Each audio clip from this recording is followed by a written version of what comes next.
the Everything But Politics podcast. What's up, friends? Welcome back to another episode of the Everything But Politics podcast. Today, we welcome Ryan Carter to the show. Ryan is a complete badass, as we're just going to talk to him here. And we are thrilled to have him here, learn more about him and what he does. So, Ryan, thank you for coming on our show, man. Oh, you bet. Happy to be here.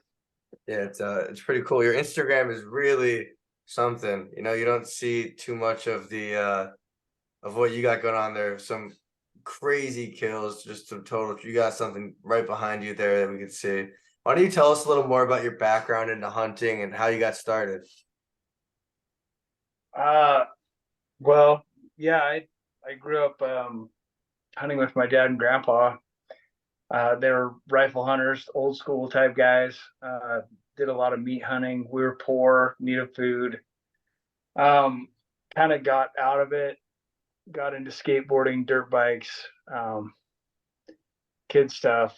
After one of my accidents, when I got out of the hospital, my wife had sold my dirt bikes, and I literally wandered into our local shop, and one of my old friends from high school was running the bow shop, and I was like, dude, I want to get into this. And it's been archery ever since. And where are you based out of? I'm in central Utah, about 50 miles south of Salt Lake City. Okay. So you're not too far from Arizona then.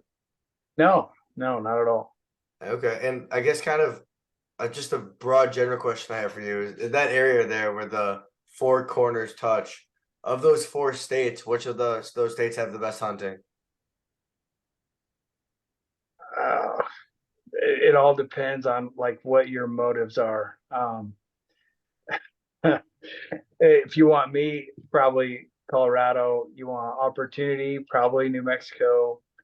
You want size, probably Arizona. Really? Utah's right there, close second. And what do you mean when you say opportunity in New Mexico? Is there's just more, there's just more life out there? Or why is that? They don't base their tags on a point system, or based on just straight lottery. And so lottery allows for almost anyone to get a tag any given year or not. But for the most part, if you really want a tag, you can pull one in New Mexico within 5 years. Whereas good tags in Arizona or Utah are 20 years plus in the making. And Ryan, for our listeners who don't know much about hunting, could you kind of explain what tags are and why you need them? Well, yeah, tags is a kind of just a jargon for permits. A permit, no matter where you are, whether you're in Virginia, New York, Wisconsin, you have to have a permit to hunt. And each area, each state is allowed to regulate their own hunting. So depending on what state you have and what the demand is on opportunity is where you kind of balance what you get to do. Say Virginia, last time I was there, I think I was given, I think there was like 6 buck tags, 16 doe tags, a bear, 3 turkey, and I mean, there was just this onslaught of tags for like $130. Now it's been a while. And it seems like the more you move west, the less the opportunity is. So, there's a lot of states. Missouri, you can get a tag every year. Kansas and Iowa, you wait 3 to 6 years. Good units in Colorado, 7, 8 years. But then you start hitting some of these prime states, especially for elk, because elk is high in demand. Your permits tend to take a while to get. So, like where I specify, like where this bull's from back here behind me, most non-residents will wait 30 years for a tag. Wow. Yeah. And so if you go through your Instagram, Ryan, it looks like a lot of it consists of elk. Is that correct? Yeah. So when you're hunting for elk, what does your game plan look like going into a day like that? Camping out, posting up in a spot. What does that kind of look like for you? Well, what kind of sets my stuff apart from everybody else's?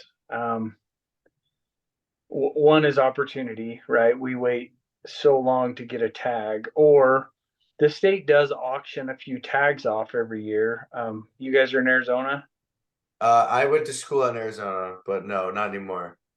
Okay. Well, like Arizona only sells one tag a year, and for elk anyway. And we've bought it once. It seemed like we paid around $360,000 for that one tag. Well, Utah produces about, I don't know, just in elk, probably around 75 tags that they sell, and they average around 40,000. Some of them shoot up to 200,000. Um, and all that is a permit. It's an opportunity for something like that, and that's what I target is bulls with a little more age class. They've actually, like, rather than the 5 to 6 year old bull you kill in New Mexico, this bull behind me was 11 when he died. Um, and kind of what sets me apart is that I keep tabs on a lot of elk, whereas a lot of people just show up and like to shoot an elk. This bull, I have pictures of him from when he was 3 years old on. wow. Easy to tell because he has a twisted pedicle, and he hit the same areas for those 11 years. He just kind of did his thing. So I had kind of a long-standing relationship with him. I only had one bow hunter ever go after him.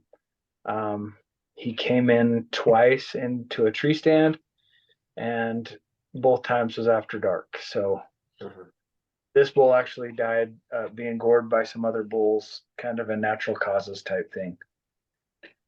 And Ryan, how do you kind of track an elk or any type of animal for X amount of years without an animal that has a specific mark on it? How do you know that's the same animal? Well, all of them have a specific mark on them. Like it can vary from just points that kind of curve forward or curl back. Oh, Main has characteristics, brow tines that go over their face. It's pretty rare that there isn't something significant about each individual one that doesn't ring true. Plus, all of them go back to certain specific areas year after year.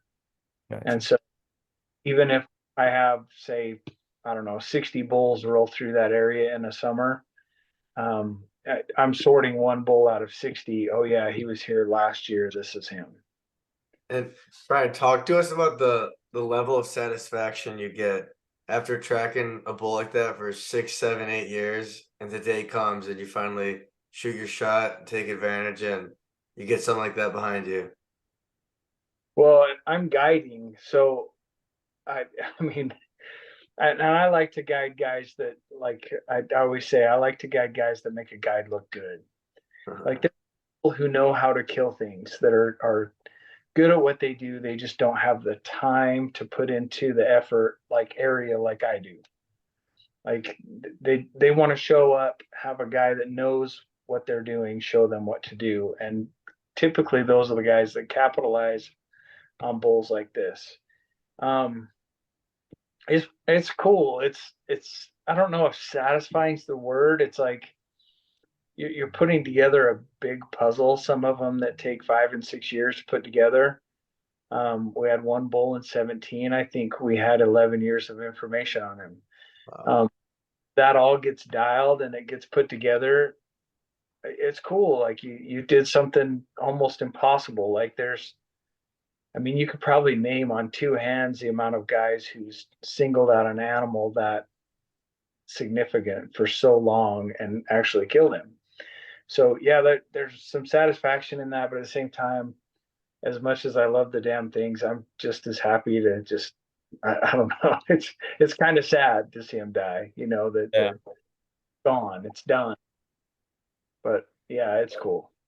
Ryan, can you kind of explain to us the process, like after the hunt is done, like how the meat's processed, who the meat is either sold to or given to, and what goes on after the kill? Um, for sure. So elk, especially like old elk, they never die in convenient places. there's been very few I've had kill in places that are accessible with like a machine, a four-wheeler, a truck. Um, in fact, if I really had to think about it, I think I've broke down every bull I've ever killed to just meat, cape, and hide, which means I pretty much have to butcher them on site. So me and all of my guides, we carry tarps. We hunt the high desert. There's monsoon season in the summer, so we all carry tarps regardless because it rains a lot. But once we kill an animal, we lay out a tarp. You have to kind of cut them up piece by piece. Um, a couple experienced guys like me and a couple of my guys could probably break down a bull in an hour, hour and 20 minutes. To nothing but meat, the taxidermy hide, the cape, and the antlers, and start packing them out. Um, Typically, one elk of that age class probably produces between 250 and 280 pounds of meat, depending on how picky you got with rib meat, neck meat, etc. There is some meat that gets left behind, just depending on how brutal of a high count it is. Because let's be honest, it's better to get as much out as you can without it souring, without losing. We want to capitalize on as much as possible. So, the more people, the better. Elk are big animals. And Ryan, are you at the point in your career now where these hunts and these guides that you're leading are predominantly with bow and arrow?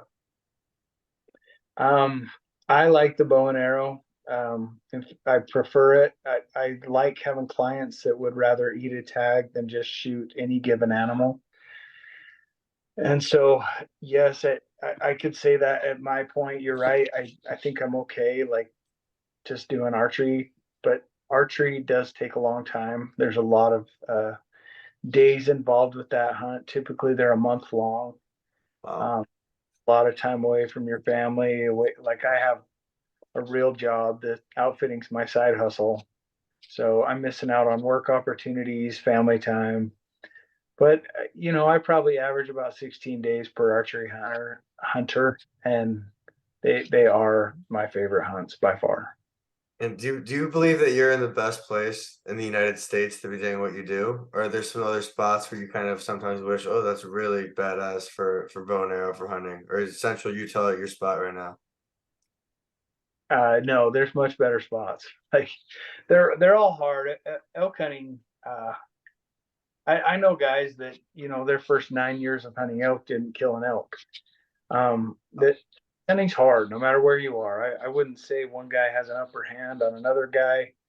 Where I am, I stay there because I have age class, and the reason I have age class is it's on a plateau where you can't see. So, and by that I mean like there's a lot of areas in the West you're able to climb ridges, get vantage points. Guys take really expensive optics and they can see elk or sheep or deer or whatever they're hunting from 10 miles away. I can't see 200 yards on 90% of my unit. And so typically what that does, it makes it hard on the average guy, your do-it-yourself hunter. And so I typically have a better age class than most places. So the hardness comes into my advantage. Does that even make sense? Yeah, no, it does. Yeah. But in Ryan, I guess that kind of leads me into my next thing, just based off you mentioned optics, obviously a different type of optics with what you share on your social media.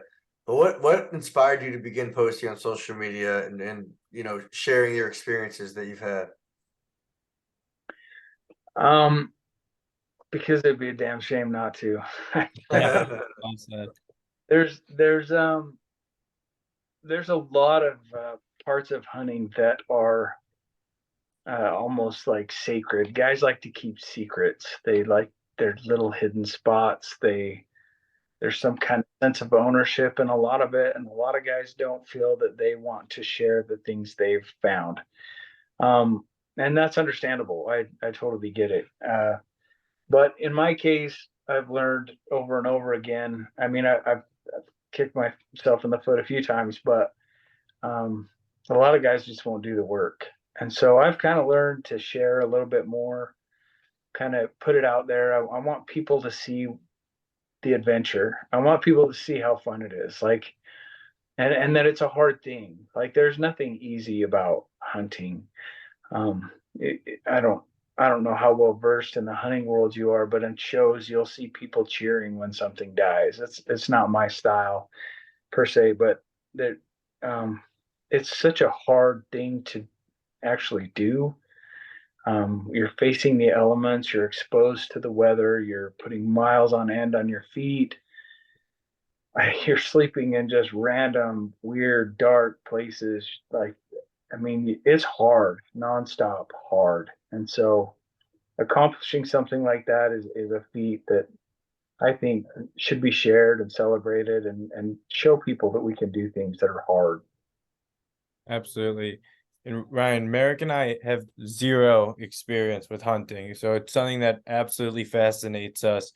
And your page fascinated me that I had to reach out. And when we were, finding a date to schedule this, you mentioned your sheep hunt that you went on. Can you kind of explain what that was? I know you were messaging me that you were 50 miles from the closest pavement. How did that go down? Well, like, so I kind of told you how hard it is to get a permit or a Yeah. tag. Sheep are 10 times worse. If we're to look at elk hunting as a whole, there's 356,000 tags per year going out. And whether that's in the northern hemisphere, whether it's Mongolia, it's total opportunity. That's quite a bit. Sheep, Canada, Alaska, everywhere included, all species, we're looking at about 14,000 tags total. It's considered a once in a lifetime opportunity for specific species, which deserts are. So I finally got my once in a lifetime desert sheep. Let's see. I had a couple different areas we were focusing on. One required a 12-hour pack in, which what that means is basically you have to have your bed, your tent, your food, your everything on your back, your stove. Pack in the 12 miles, set up a spike camp.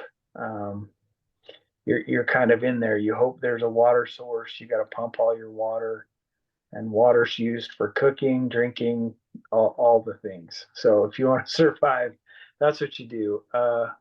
This was in Slick Rock country, very remote.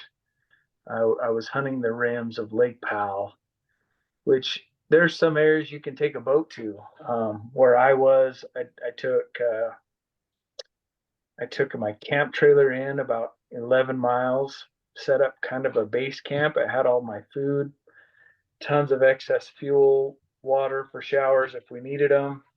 From there, we took a side by side, it had racks on it so we could put extra bedding, food, fuel, uh, guns, everything's on there. We took that back 47 miles and set up a spike camp.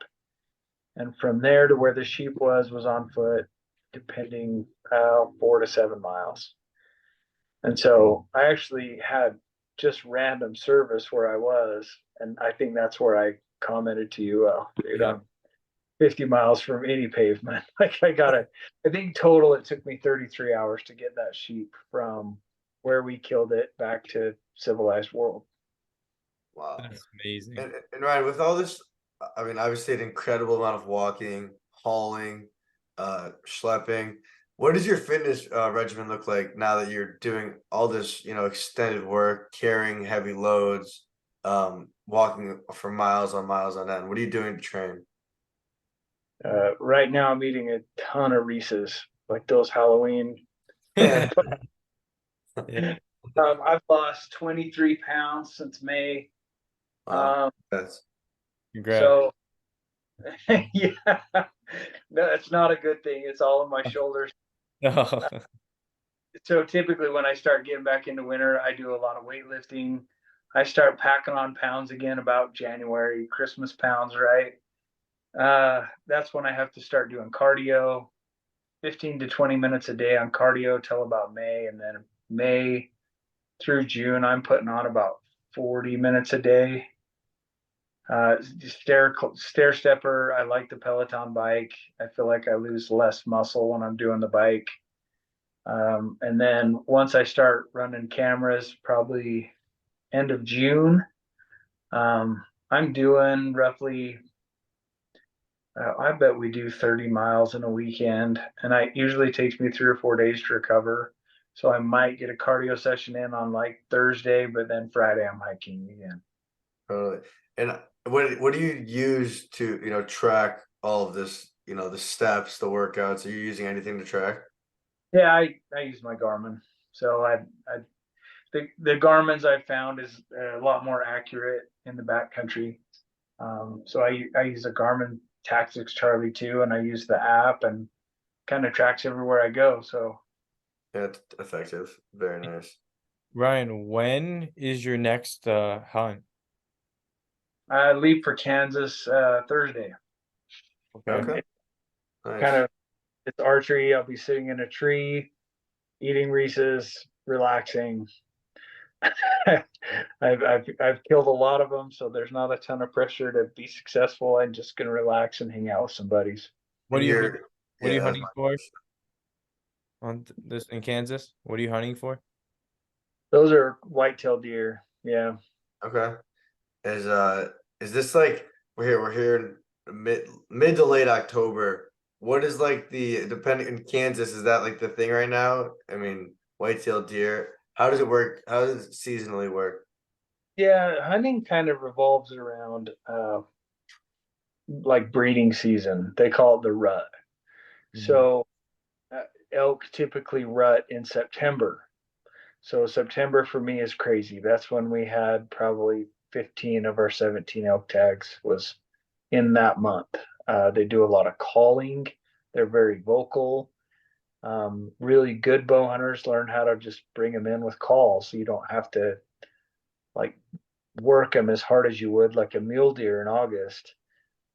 Mule deer and whitetail, they both rut in November. So November is kind of the go-to for deer in general. Except for like you go further south, Mexico, they rut in January. Canada, they kick in a little bit earlier, mid-October. Um, Sheep, for example, October. So that's why I was out there when you messaged me. That's when sheep was. Yeah. And Ryan, what is your favorite animal then to eat? What tastes the best in your opinion? Axis deer. Okay. Nice. Axis deer are a little small spotted deer that come from India. They're on the island of Hawaii, and there's a ton of them in Texas. And I like both, but I have a lot of friends in Texas, and so I try to make a trip out there every other year, and I'll try to shoot 2 or 3 because they're delicious. Uh, And a majority of the meals you eat from the kills that you have. A couple times a week. My wife and daughters aren't huge on wild game. Okay. So typically, if I'm cooking for myself, I do a lot of wild game because I do have a freezer full, but a lot of it I share. One of my elk this year is going to my parents. They'll eat the whole thing, probably a little bit to my grandparents. I don't know the last time I gave anything up. It all gets eaten. But as far as favorites, I was raised on elk meat. I'm not a huge fan, even though people love it. I'll take some axis deer or Midwest whitetail. Those corn-fed whitetail are delicious too. And how does funny. bear taste? Uh, I've heard bears amazing. I've heard bears eating blueberries. It's like purple meat. It's delicious. The 2 bears I've had weren't great, but they were fall bears, and a lot of meat really depends on diet. Mm. I feel that way about mule deer and elk. If you kill them in August, they're delicious. If you kill them like later in the year, October, November, they get a little gamey. That's great. You really are what you eat, huh? Yeah, 100%. But Ryan, I live here in Florida, and that kind of leads me to wonder, obviously, with all like the invasive species down here, have you ever had the opportunity to come down here and hunt for python, iguanas, maybe boars, or even alligators? Have you ever been down here and been able to do that? I probably could. I think few phone calls and I'd have it dialed. But I typically, if I make it to Florida, I'm going fishing for sure. Oh, nice. Okay. Yeah. What do you fish for? What's that? What are you fishing for? Oh, like Florida, I think last time we did a ton of groupers. Oh, nice. Yeah. That is we've been messaging this one guy trying to get a fishing trip down. Haven't had the opportunity yet, but I haven't fished in a very long time, and I definitely not living so close to the ocean. I really do want to get back out there. My wife, you can't tell, but my wife's a family of surfers. So we go to California quite a bit. So Okay. yeah, if I make it to Florida, I'm going to be on the ocean for sure. Okay, that's fair. And so another thing in this, given climate of hunting and bow and arrow, people like Joe Rogan and Cameron Hanes, what kind of impact do you think they've had in the I don't want to say industry, but in the game? I hope 100% positive. I mean, I know Joe's had his kind of like backlashes, but as far as a representative for the industry, I'm really impressed with their position on what hunting is, the selectivity, the full mental aspect of just being dedicated to archery is something Joe Rogan's really kind of impressed me with. Cam Hanes too. I've been a fan of Cam Hanes. Like he was a writer when I was young, so I read a lot of his articles. He's an impressive human, like unquestionably. They're both older. A lot of the hunting they do is now all on private land, so they get a lot of flack for that. Shit, when I'm their age, I'm hoping to get the same thing. Yeah. Give me the private land, get me off this public land stuff because what I do now is really hard. Yeah, totally. It sounds like it. Wait, I guess considering, the difficulty and the patience that obviously hunting requires, from the time you started, when you were a kid with your father and grandfather to now, how has your patience evolved? Um, well, I can only take it as a perspective of one person, and when you're young and when you're trying to get into the sport, you just want things to die. You want to be successful. You when people ask you, "Did you catch a deer?" You want to say, "Yeah." Doesn't matter if it's a big one or a small one, or you want to feel this need for success. As far as what I do anymore, honestly, I even this once in a lifetime sheep tag, I probably would have been fine just eating the tag, just so that I could have a good hunt. Um, and I know it just sounds stupid, but it's not as important to kill something as it is to have the adventure. And depending on who you're with, like, and there was some people I kind of really wished would have been on that sheep hunt with me, or even some of these elk hunts this year. Like that's kind of a big deal to me. It's a lot bigger part of it, like who's involved and what's actually dying. And so I think not needing that kind of validation, you kind of learn to be a little more patient. You learn to just kind of be in the moment, look at the sunset, enjoy the view, listen to the bugle, let the animal walk sometimes. I think that comes with age, you know. Yeah. Well said. And I guess one more thing that I want to cover. So advice you'd give to first time hunters, and even some advice that you'd give to people just learning how to hold, use, and operate a gun. What's some advice I'd give them? Yes. Um, I I think the biggest struggle with hunting now, like for someone say like you guys walking in with not a whole lot of experience or family teaching you what it's all about, right? It's overwhelming the amount of rules. Just like any kind of government entity right now, we have an overabundance of rules, and they're all there for safety. Like, but I mean, you wouldn't know not to bait or what baiting is, or driving around with a cartridge in your chamber, like an actual bullet in the barrel of your gun versus one pulled out and just in safekeeping. There's a lot of rules that are overwhelming, like trying to figure out how to get permits and where to apply and what time of year to apply. It takes a lot of years to figure that stuff out. And I would tell people to be patient, try one state at a time, just try figuring out, your greatest opportunities are at home, wherever you're a resident. So you're in Florida, there's a ton of iguanas. Like, figure out what the rules are on those iguanas and go do it. Hire a guide, let him show you, and then go do it on your own. I think there's opportunity all over the place.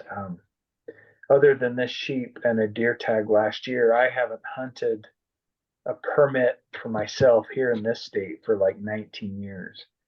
I have so much opportunity in other places, and I apply it so many other places that I get to kind of get around and feel the adventure a little bit. So I would tell you to start at home, figure out the rules, be patient with it, get out, be vulnerable, figure out, how to just survive and get away from your truck for 8 hours without calling home.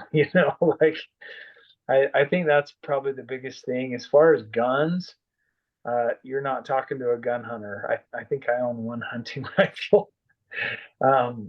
But guns, typically you want to get your permits first. You want to get your blue card, which is your pretty much nationwide hunting license that shows you've taken the safety initiatives to show you can handle a gun, you can handle yourself outdoors.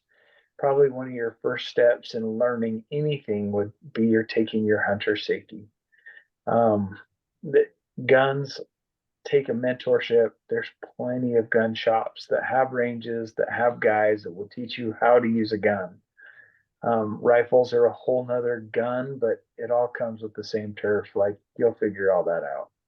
Okay, very nice. Well, Ryan, super appreciative for you coming on our show, joining us here and dropping some knowledge on us. I know we've learned a lot in the last 40 minutes, and hopefully one of these days we can get out to central Utah and you take us on a little exploration there. We'd love that. I'd love it. Just come out anyway. That's another thing about hunting that I can't seem to drive home hard enough for people, is that having a permit doesn't like make or create a good hunter. Having a permit is opportunity, yeah, but man, you can get out and do anything anytime. Especially out here out west, like I can literally walk out my front door and see elk if I worked hard enough. And so there's opportunity all over. Just get outdoors and just go have some fun. Totally. Ryan, where are some good places for our listeners to find you and what you're doing?